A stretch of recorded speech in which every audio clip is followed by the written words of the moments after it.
Акыркы кездердеги опурталдуу окуялар же болбосо кылмыш дүйнөсүндөгү же тактап айтканда Айеркен Самиитинин Туркиядан өлтүрүлгөнү, андагы өлтүргөн адамдар кыргызстандык деп айтылганы, андан кийин ишкердин минип жүргөн машинеси Тышкы иштер министрлигине тиешелүү болгону бул чакан жаңжал эмес, бул өтө чоң жаңжал, бул эл аралык жаңжал деген макамды берсек болот. Анткени мен ишенем, бул иштин Кыргызстанга дагы тиешеси бар. Анткени бул ишкер эмне үчүн акыркы жылдары Кыргызстанда аябай көп айтылган.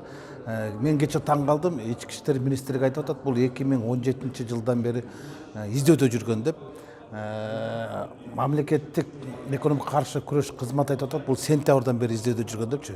Бирок алардын издөөдө жүргөн жөнүндө маалыматты булар кечээ чыгарышпадыбы? Ал өлгөндөн кийин чыгарышып атпайбы?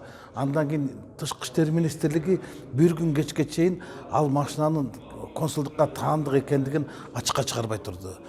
Анын жанындагы кыргыздын паспорту бар экенин ачыкка чыгарбай туруп, бул маалыматтардын баардыгы акырындан чыгып атканы бул түрк кызматтарынын бизге болгон бир мындай ультиматуму бар экенинен кабар берет.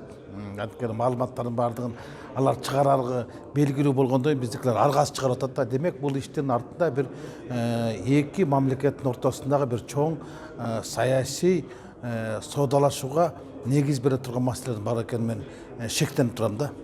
Деги эле мындай анын алдындагы Манас аэропортунан өлтүрүлгөн курьерден акча ташыган баланын, бул дагы ошондой эле бажы тармагындагы акча ташыган курьер, эң чоң курьердин бири болчу да.